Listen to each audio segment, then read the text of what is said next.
Greetings, world. Welcome to another MEN-talRollADeK podcast. Today's a beautiful day.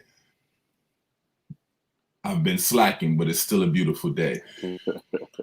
My esteemed, patient, and humbled guest, Charles T.Harris. Greetings, King. How you doing, sir? I'm well, good brother. Thank you so very much for having me on the broadcast. It's an honor and a privilege. Thank you. Thank you for actually sitting down to actually do this. We have never met physically, but I know I've been watching you, I guess by accident this whole time. Never knew who you were or what you did until one day I got introduced to you. Someone told me like, hey, you should really check this gentleman out, sign up with his program, basically. And the rest is history. I signed up, still got a lot of work to do. The changes are coming. I want to say gratitude for that. Who is Charles T.Harris, man? So that's a loaded question, but I'm gonna limit it to the financial spectrum and not get us both in trouble. So Charles T.Harris is just a cat that grew up, born and raised in Philadelphia, mainly in West and Southwest Philadelphia, product of a single mother household, middle child, Philadelphia public school education, and grew up in, what I like to say was slightly above poverty. But if you're looking at what national statistics call poverty, as far as how much income a household needs to have per person, I grew up in a poverty-based household where I watched my mom just do any and everything to make us survive. And what I tell people when I talk about my background and how I got from there to where I am now as a financial planner and financial literacy coach, it was an experience one day of having my eyes opened to the world outside of my neighborhood. That's why I'm a staunch advocate of not just financial literacy, but of travel and exposure to outside things, because most people never get outside of a 12-block radius of where they're raised at. And that's unfortunate, because when your eyes get open to what is available to you, as the saying goes, when you know better, you do better. So I was able to see some things that were wealth related in a neighborhood in Center City, Philadelphia, called Rittenhouse Square. And it put me on a trajectory to pursue not just the education side of wealth, but the actual attainment of wealth, to go against what this country has utilized the Black man for, which is to further its own wealth, to know that I myself could attain wealth and teach others how to attain wealth. So, in a nutshell, Charles T.Harris, I'm a financial literacy coach. I'm an industry veteran of the financial services industry for 25 years, and I am a giver of information. I love that. I love that. You can tell he's a professional the way he put everything together, and it just flows.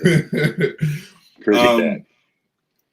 King, it's really great having you here, because giving our people a way to not only establish, but a mean to better themselves, educational wise, like as far as finance goes, because a lot of us are, sorry for the word, but illiterate. We don't study it enough. We're ignorant to it.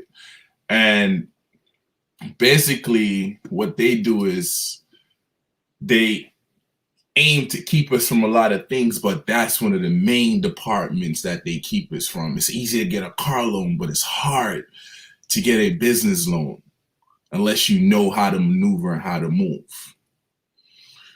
What made you dwell within finance so strongly? So that's a great question, and I'm going to answer the question, but I want to, because I'm forgetful. Because you see, I'm old. I appreciate you, young fella. You still got all your darkness. I'm graying up in this thing, so I got that senior memory sometimes. So I want to touch on the last thing you said about the difference between being able to get a car loan, to get a business loan. The one thing that the African American or Black man or Black woman in America has been denied is access to capital. And access to capital is what makes everything from an entrepreneurial or asset accumulation standpoint happen. So when we talk about the racial wealth gap, which is a pledge of mine to do my part to close the racial wealth gap, when we talk about why there is a racial wealth gap, it's, of course, some predatory, discriminatory processes that have existed in this country from its very origin. But on top of that, it's the continued denial of a level playing field. It's the continued denial of access to capital, to information. For me, what made me get into finance was actually, it's very simple. I love, so although I am old and my favorite rapper is my age, so I don't feel that old, but the Jigga Man, I'm always quoting the Jigga Man. And Hove said that, it's one of those things where he didn't choose the life he had. The life he has chose him. And I feel that way about finances. I was playing college football at Temple University.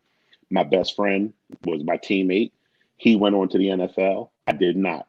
I eventually graduated. I had a family at right out of college. I had 2 daughters, had to work and take care of them. So I started working at a job I was less than happy with. So I tried to improve upon myself by going to graduate school. While I was in graduate school, my man called me up and said, "Hey, need to leave grad school, come become my financial advisor. You're the smartest cat I know, the only cat I trust. Come manage my money." And I did. I took a job at a firm that was then called Solomon Smith Barney back in November of 1997. So I'm dating myself. And the reality was, as the saying goes, ignorance is bliss. I had no idea what I was doing. I had no idea the job I was signing up for. I had no idea about this company. I did graduate with an undergraduate degree, a bachelor's of business administration and finance, but I didn't know the career opportunities. I just grabbed that major because it was a quick way out of college at a certain point. So when I got there, it was explained to me that to open an account at that firm, a person needed to write a check for $250,000. Now, $250,000 is a lot of money today. It was a whole lot of money a quarter century ago. And here I am, a cat that grew up on food stamps, public assistance, went to college on a Pell Grant, all of the government assistance you can get because we were an impoverished family. And now I have to go find people who have enough money where they can write a check for $250. $250 isn't all they have. It's a portion of what they have. And I didn't know how I was going to survive. I was cursing my best friend out. Like, dude, you got me your one client. You can't live off of one client. So I was like, you're just one dude. How am I going to survive? And by the grace of God and some hard work, I did survive. And once I got in that door, and once I was in these higher levels of finance and seeing these conversations that were taking place, I said, my people need to know this. And it took me a very long time to go from Solomon Smith Barney to where I am today with Wealth Our Way, but to create a platform where I can give the same high level service, same high level advice, same high level access that I was giving to millionaires to people who grew up in the same neighborhoods that I grew up in, people who sat across from in the college that I attended. That is my life's mission. They put me in the ground. That is what I'm here to do now, is to give to the masses, more importantly, the masses that look like me and you, some knowledge that was reserved for a very small portion of people in this country. I want to say gratitude for that. Like I keep saying, and I'm happy that you're actually here having this discussion because it's well needed. And we need to have not only a overstanding, but a wide understanding on what, where, and how we actually maneuver our currency, because this currency is already dead. They tax you so much on it. Certain things that you purchase lacks value as soon as you say, for instance, a car, you come off the lot, 5% is done. And things that we call valuable is not real value and it's not real asset, basically, to a lot of people, especially if it's not bringing you an income. Mhm. You know, like even a house, I look at a house as debt because it's not giving you an income, it's taking out of your pocket. So if you had the opportunity to give one advice to a child or a young teenage Charles Tank, what would that advice be, King? So that's a great, I'm going to keep saying it's a great question, not because that's my standard answer, but because you are asking me some really penetrating, great questions. I want to answer it the way it was asked and give you one answer, but I kind of have a 1A and a 1B answer. So Okay. 1A would be educate yourself. You talked about being illiterate, you talked about being ignorant. These are words that normally shame people, and they shouldn't shame anyone. Being ignorant is different than being indignant. Being indignant is what we normally mean when we say, hey, he's ignorant. We use the word incorrectly the majority of the time. Ignorant just simply means you lack knowledge. There's something that is known and you don't know it. I am ignorant to the Farsi language. I can't speak it. It doesn't mean I'm dumb. It just means I don't know Farsi. When you're indignant, you're saying, I don't care to learn. I'm standoffish. I'm stubborn. That's a difference. So, what I tell people is if you're ignorant to finances right now, arm yourself, educate yourself, get financial literacy, read, listen, observe, hang around, do whatever you need to do to put yourself in the circles where people are talking about wealth creation and income protection and things of that nature. So that would be the first answer. The 1B of that answer, and I love it when you say to a younger person, would be start today. I think they gave credit to Benjamin Franklin as calling compound interest the eighth wonder of the world. Compound interest is an amazing thing. When you put money into something that can grow, and then the growth can then grow, the exponential compounding of that process, time is the fuel, time is the engine of that whole process. So the younger you start, the less risk you have to take, the less money you have to put away to accumulate a good amount of money.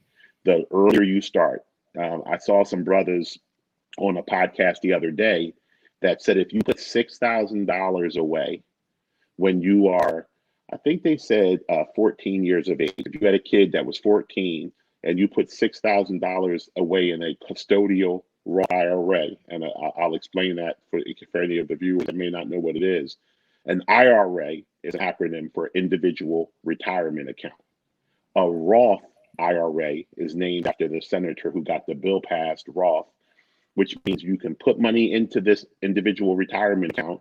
You do not get a tax deduction when you do it. However, all the money that grows in it, when you take it out eventually, you pay no taxes on it, which differs from a traditional IRA because when you put money into a traditional IRA, you actually get a tax break that day. When the money grows, it grows without taxes, but when you take it out, you'll pay taxes down the road. It's deferred taxes, whereas a Roth IRA is never taxed. So these brothers were on the show and they said, hey, if you got a child, you can open them a custodial Roth IRA. And the word custodial means because they're a child, they're not allowed to open their own account. So you as the parent would have custody of it for them. But the child needs to have earned income. So if you got a 14-year-old who has a paper route, who walks dogs, who does something to make some money, have them put that money into a custodial Roth IRA. If that money grows at 12% a year, by the time that person is 62, now you're retired, and 62 may sound really far away for your viewing audience, but I'm 50. So 62 is around the corner for your boy. So it becomes very, very real to me. 62, that person would have $3 million from $6,000. That's crazy. And now there's a couple of things when I heard it said, I kind of chuckled to myself because I'm not ignorant when it comes to finances. And the first thing I chuckled about was it's really hard to find something that averages 12% a year for 40 some years. But I got their point. The point is the earlier you start, that money starts compounding. It takes very little to be put away to turn into a whole lot.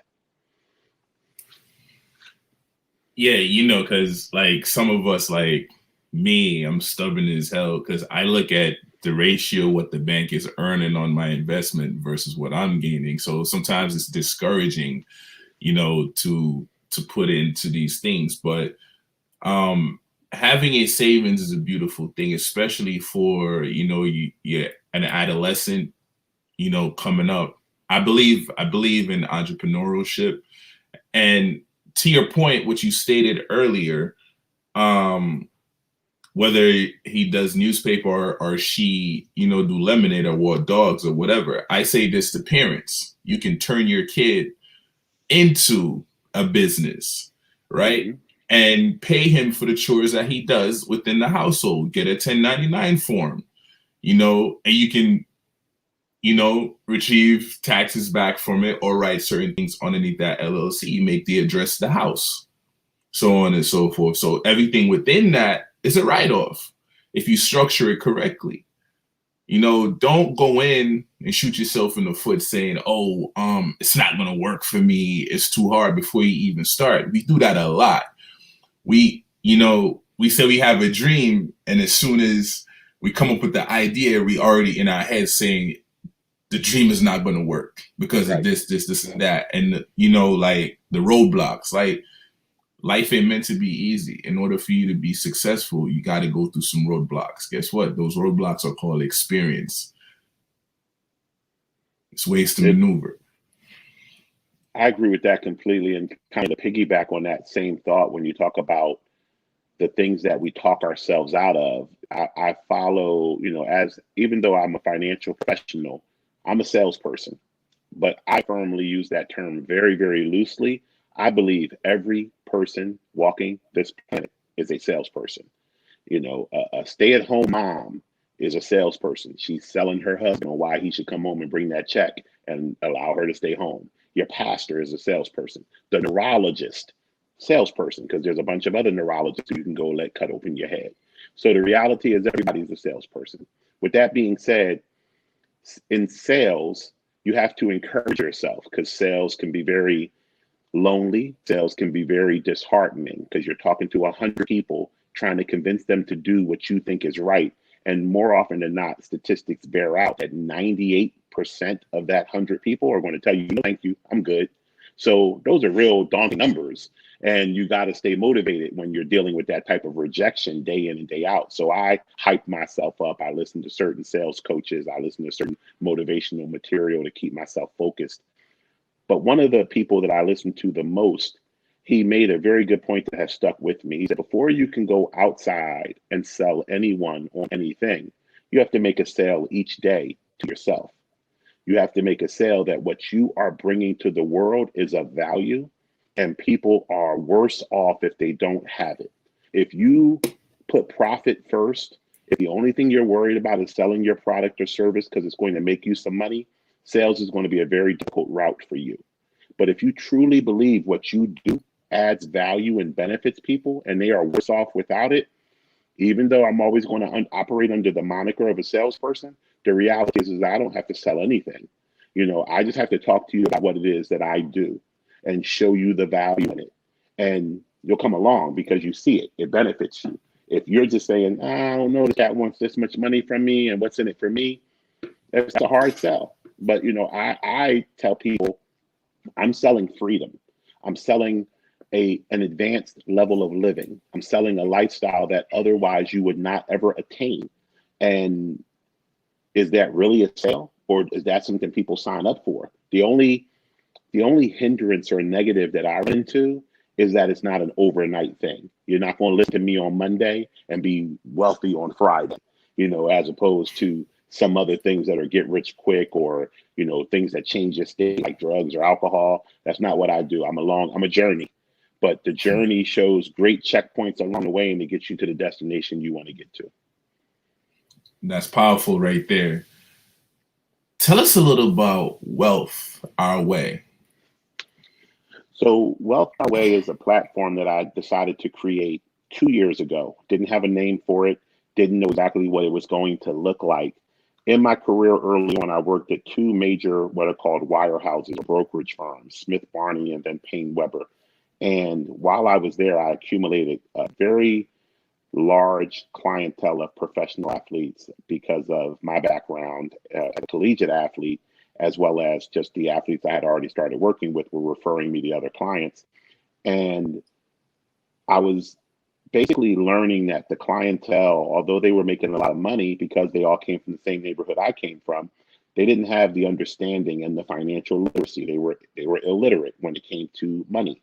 Now, I got into this business at a time when all the things that we know about technology right now were all starting to heat up. Google had just come out, Yahoo had just come out. Microsoft and Apple had been around, but they were becoming the big boys of Wall Street at that point in time. We were in what was called the tech boom, then eventually became the tech bubble, and then the bubble burst, and then it rebuilt itself. At that point in time, investments were doubling weekly in certain sectors. It was crazy. And my clientele wanted no part of it. They just didn't trust the stock market because they didn't understand it, they didn't know it, and they didn't want to get involved.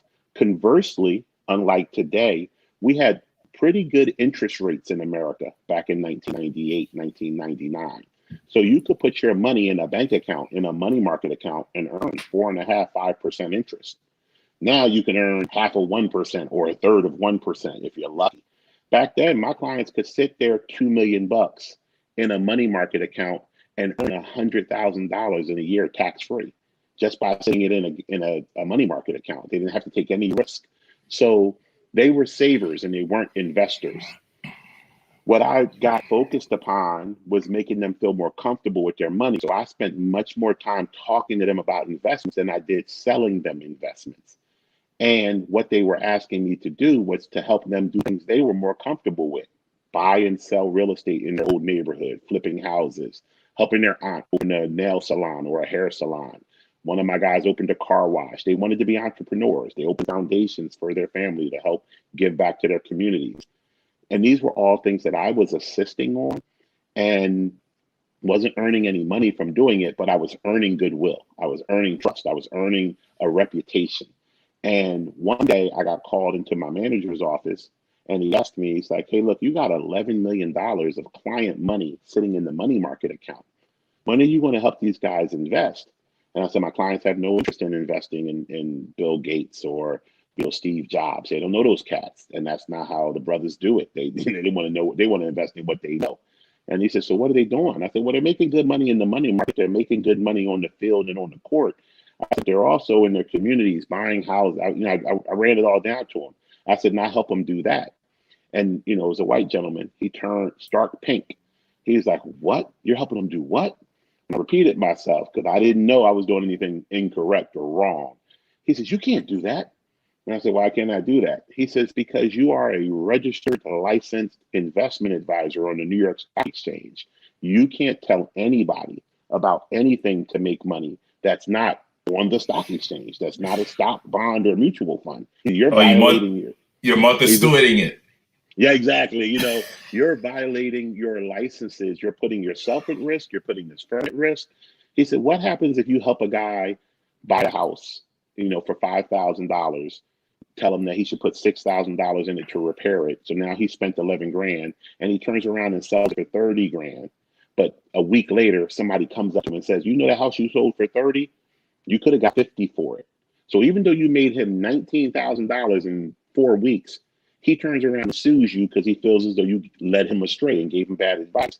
He says, I'm on the hook for that as this company. You're on the hook for that as an advisor. You can't do that.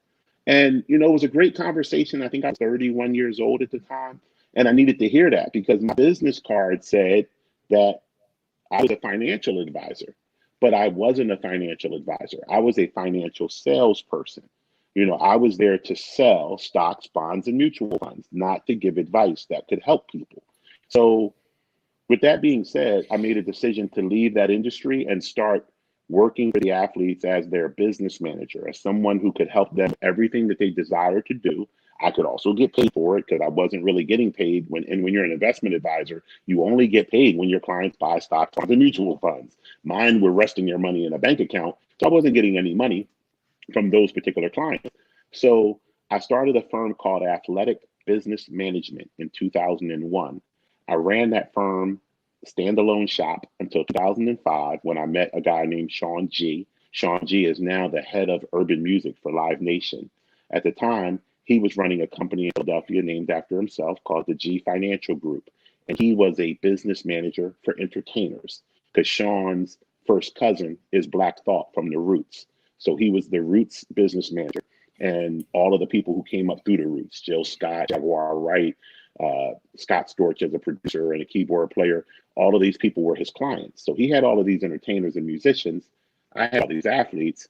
We merged our companies in 2006 and formed the Sports and Entertainment Financial Group. And we took off. He signed Kanye West that year. I signed Andre Iguodala and Trey Thomas from the Eagles. And we just had a very strong roster of athletes and entertainers that we were working with. I did that through the end of 2012. And at that point, all of the athletes that I had first gotten to the business to help, guys I went to Temple with, guys I knew from the Eagles in Philadelphia, they had all retired from sports. And I'm now working with this new wave bunch of younger kids. And I realized at that point, I don't really like working with athletes all that much. I thought I did because all my clients were athletes. But the reality was I didn't like working with athletes. I liked working with my homies. They just happened to be athletes. When they all retired and I stayed in the athlete space, I was like, ooh, these cats, man, I can't deal with them. So I sold my practice at the end of 2012 and went to work at the New York Life Insurance Company as both a licensed life insurance agent and an investment advisor again. And when I got there, it was the first time in my financial services career, which at that point was 15 years in, where I could work with people who weren't millionaires and still work with me, because all the clients I had up to that point, professional athletes or people who could write a check for $250,000.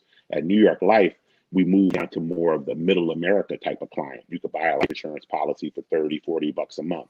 You could invest in an investment account for $100 a month.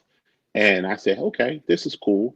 But still, more and more of my clients didn't look like me. They just looked like my income, but they were white Americans.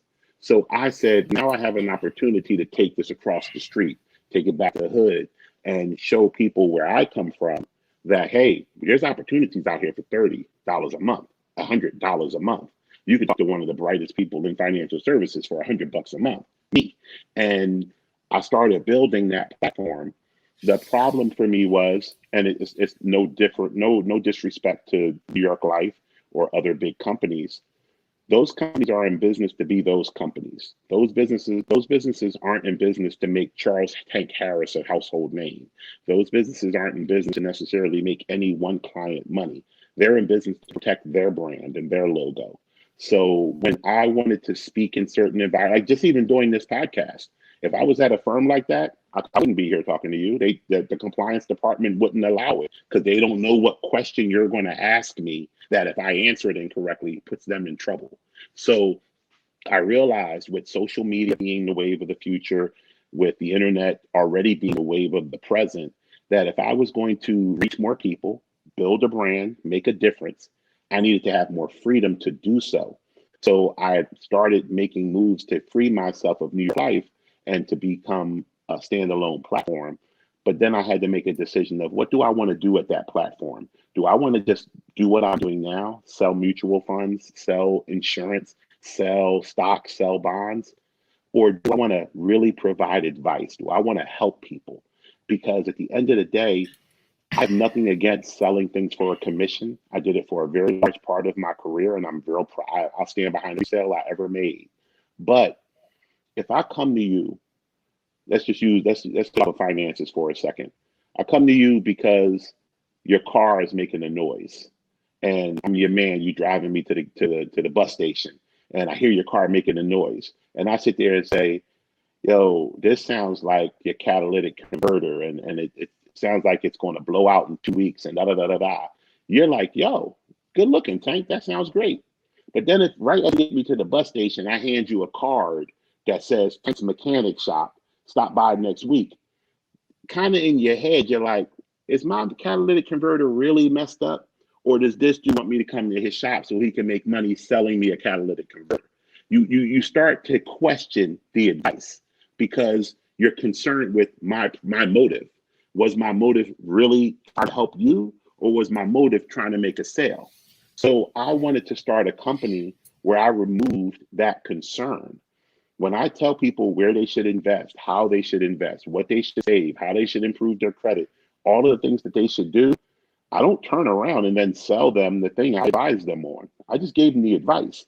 I can help them find somebody to sell it to them, or I can go with them when they go to the person that they picked to sell it to them.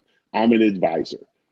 And that platform wasn't really available, especially in our community, at a price point that our community would say we're interested in. And I created that. So that's how Wealth Our Way was born. Tell the people, how can they join Wealth Our Way?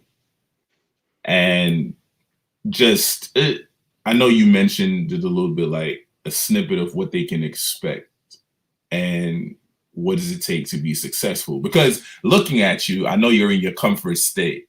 You know, a lot of people, when they look at millionaires, they think they're supposed to be sued and always look formal and so on and so forth. You know, you got millionaires that just like to be comfortable and chilling in their shorts and so nice polo shirts, so on and so forth. Explain that to people. So it's funny. I copied a meme down the other day that said, people in fancy suits and shoes look real successful until you find out that the person they work for is in jeans and a t-shirt. So I've never liked dressing up. I'm a big guy. Dressy clothes make me feel claustrophobic. Also, I grew up in a really poor neighborhood. When somebody showed up in a suit, something bad was happening. You know, it was the probation officer, or was somebody coming to break a family from child services, or somebody died. Like, so I have a real negative connotation associated with dressing up. Then lastly, when I got into financial services, there's a whole fake it till you make it mindset where people put these shiny suits on and shiny shoes because they feel like if they show up dressed to the nines, they look the part, and then they don't know what the hell they're talking about. So I love being the person who looks unassuming and is the smartest cat in the room when it comes to this money. So I yeah, love the that. appearance thing. Yeah, the appearance thing is never going to be something that I jump all over. I'm always in a polo shirt or something, something comfortable. With that being said, as far as finding me in Wealth Our Way, we have a Facebook page, Wealth Our Way. I do a program for free every weekday, 12:30 p.m., 15 minutes of finance, 12:30 p.m. Eastern time, where I just give away free information on finances. Right now, we're covering the 10 wealth commandments that I've created. Today was number 7, understanding investments. And then there's the website, www.wealthourway.com, completely free site of videos, assessments, calculators, just a wealth of information to get your financial literacy up. And that's all without hiring. That's all stuff that I've built for the community. And then people say I'm bragging sometimes when I say this, but I don't mind saying it. I spent $25,000 creating our website and all of the services that support it for free. Like, I spent that to give people a place to go because I got tired of hearing the conversation from my own homies that said, yo, we never talked about this over the dining room table in our house. So I made a whole new dining room table for cats. Nobody has an excuse as to, I don't know where to get this information now. Wealth Our Way is where everybody who's hearing my voice right now can, for free, go navigate the website and learn every and anything you want to know. And my pledge to people is, if you don't see it on my site, which I really find it hard to believe it's not on my site, but if you don't see it on my site, hit the contact us, ask a question, and it'll be on my site next week, because I go where the people go. So if you want to know something that's not being talked about right now, ask me and we'll talk about it. So that's where I would say www.wealthourway.com, or Wealth Our Way at Facebook, or at Wealth Our Way on Instagram are all our social media handles. If you end up joining Wealth Our Way, our starter platform is called the Foundational Level Platform. It's a monthly subscription. When I started the company, it was $79 a month. I slashed the introductory cost to $47. I can't tell you how much that's giving away the service. I have an electronic platform where all of your finances are held in one place. It's called the Wow Wealth Portal, and it's powered by a company called eMoney, which is owned by Fidelity. And that cost $705 a month just to host that portal. So people are getting access to something that costs $700 a month for $47. People are getting credit restoration. Most of the clientele that come on board, most of the clients that have come on board to Wealth Our Way in the last 3 months have come on board because they want to improve their credit, and they were paying some credit restoration person 80, 90, $150 a month just for credit repair. And you get credit repair as part of our platform, and you get it for $47. So if nothing else, if you didn't want to learn about investments, if you don't want to will, if you don't want to learn the difference between tax savings and tax mitigation, if you don't want any of that, if you don't want the wealth portal, if all you wanted was credit repair, we're half the price of credit restoration. But you're getting all these other things in addition to that as well. So it's basically a no-brainer to rock with Wealth Our Way. And that's the way it's positioned, and that's what I do. Gratitude for that. I got one last question for you. To the typical person, like you mentioned it earlier, it's like, why did he want to give me his car? Do I really have a catalytic converter issue? And so on and so forth. Apart from everything you just said, what makes Wealth Our Way it? Period. I'm glad you asked that. So that's a great final question, a great closing question. What makes Wealth Our Way it? And I'm not going to be grandiose and cocky and say T.Harris, because that's the easy answer. But no, that what makes it the way is I love you in a way that no one else in Wall Street loves you. I look at you as a Black man and I see myself. I see my son when he grows up. I look at my community. And my pastor said this to me one time. He said, everybody is easily able to associate their purpose with something that they really, really love. So I've always thought my purpose was something in finance because I love numbers. I love dealing with money and things like that.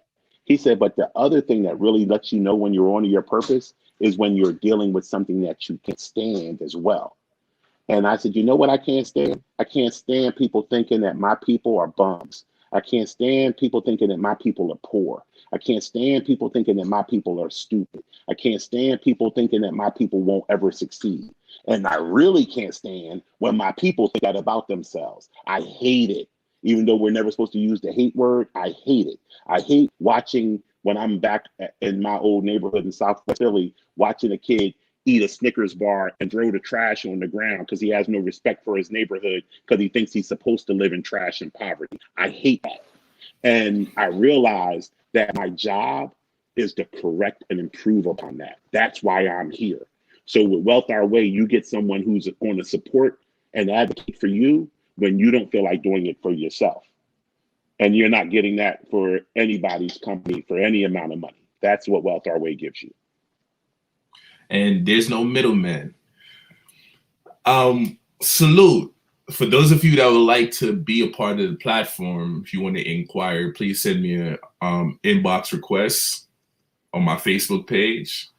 Please like and subscribe on YouTube at MEN-talRollADeK, Twitter, MEN-talRollADeK, Facebook, MEN-talRollADeK. You can join the group.